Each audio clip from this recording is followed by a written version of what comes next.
These alluring images of wild Florida are the work of Clyde Butcher. His intuition allows him to capture just the right moment, creating imagery of light and shadow cast upon primeval landscapes. Yeah, people ask me here in Florida, what's your favorite spot? Behind your gallery. What was Dalis' favorite spot? Right where he lived.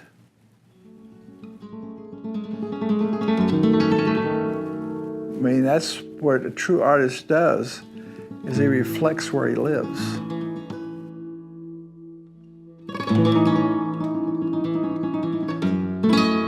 He doesn't go out and do things that he doesn't know anything about. He became, well, he was one with this area. So that's where he got his inspiration, where he lived, and that's what true artists do.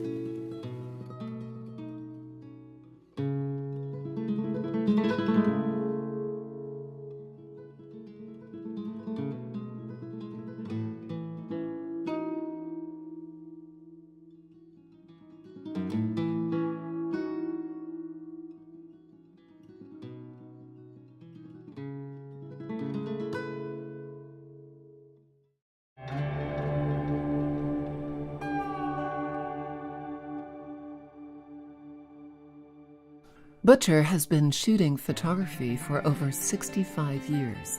He resides in Venice, Florida, with his wife, Nikki.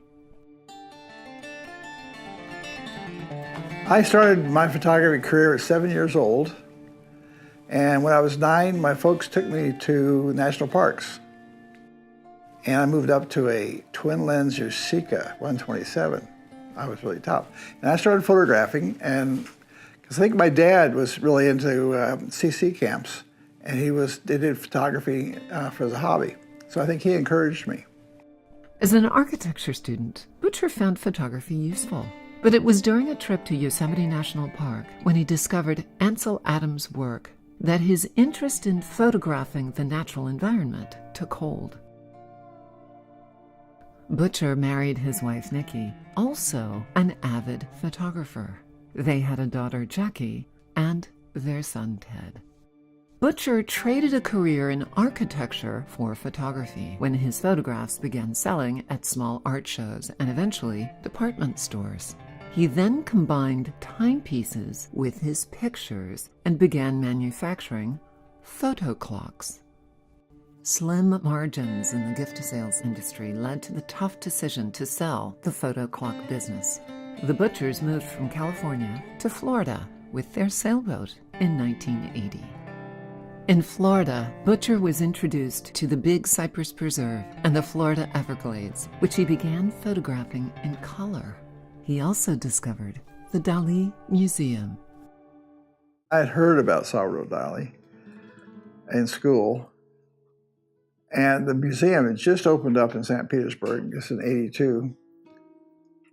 So I talked Nikki into going, and I was fascinated with his sense of humor. I guess one of the things that really got me was those clocks he did, the drooping clocks. So I was in the clock business, you know.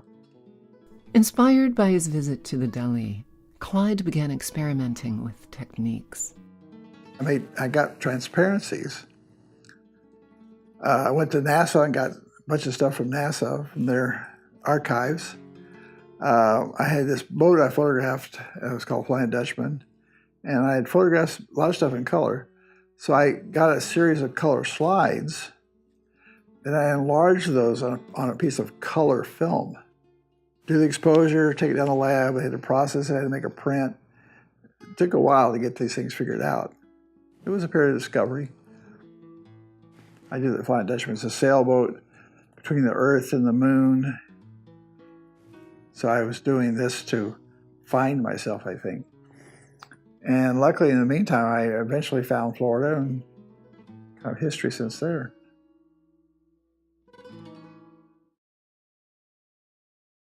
In 1987, tragedy came to pass when the Butchers lost their son, Ted.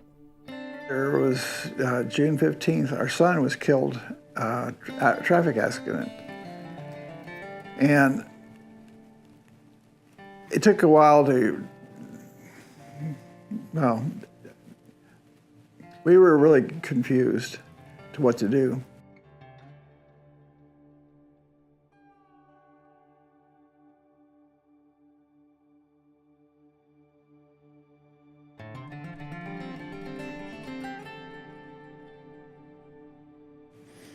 That was shooting color, and I was doing really well at the art shows. But I felt there was something missing. You were seeing the color, you weren't seeing the image. And I said, I think I need to go to black and white.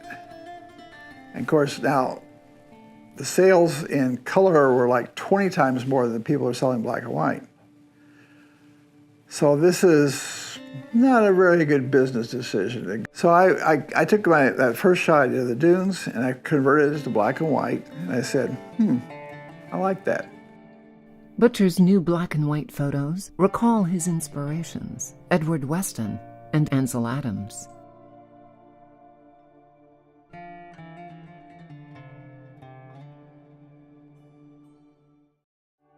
Today, Clyde Butcher is known as the Ansel Adams of Florida by virtue of his iconic photography of Florida landscapes.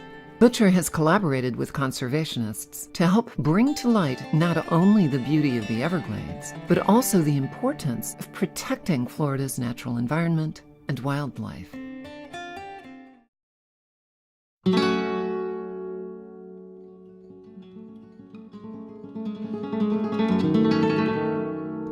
It was only natural for the Dalis Museum to propose that Florida's greatest landscape photographer travel to Dalis' beloved Costa Brava to see what sublime beauty he might discover.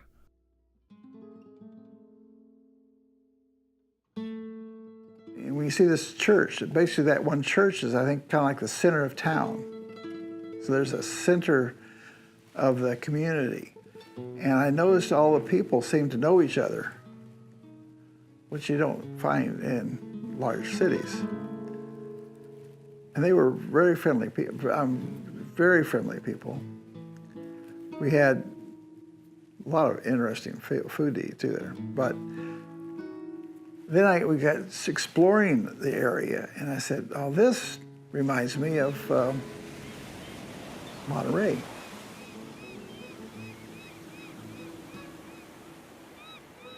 And because we really got to know the place. We were just, 10, 12 hours a day, we were exploring every day. Different weather. Oh, we had that great day, couple of days where the wind was blowing, but it made some great shots. My hair is blowing like mad, and it's cold, we got wrapped up. And this Dalis' home, you could tell this guy was really far out.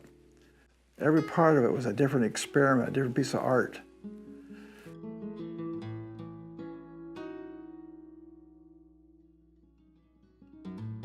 And the eggs, Jackie, we got a picture of Jackie jumping out of the egg.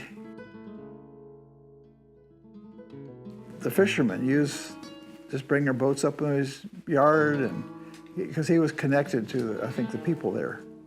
He was enjoy the community.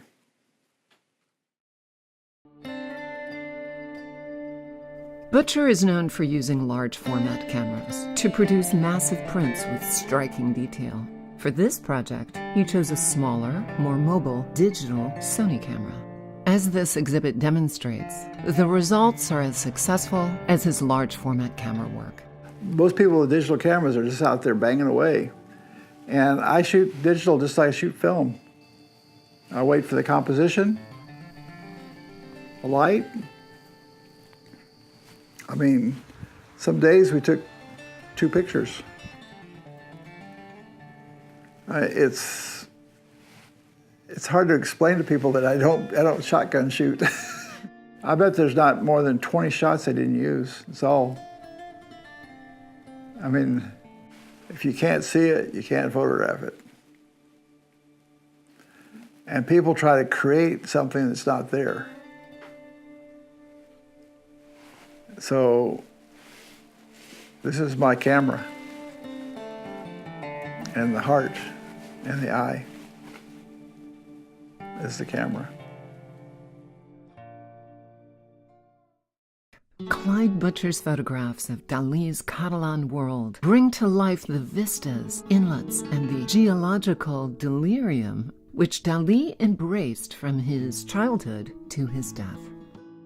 The skills Butcher developed over the decades, photographing Florida's wild, enabled him to find new subtleties within Dali's familiar dream world.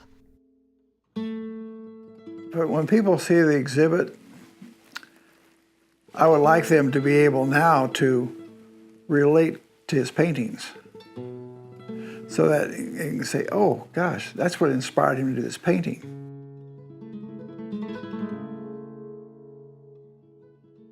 Butcher invites us to see Dali's world with new eyes, eyes tempered by Florida's own geological and ecological delirium.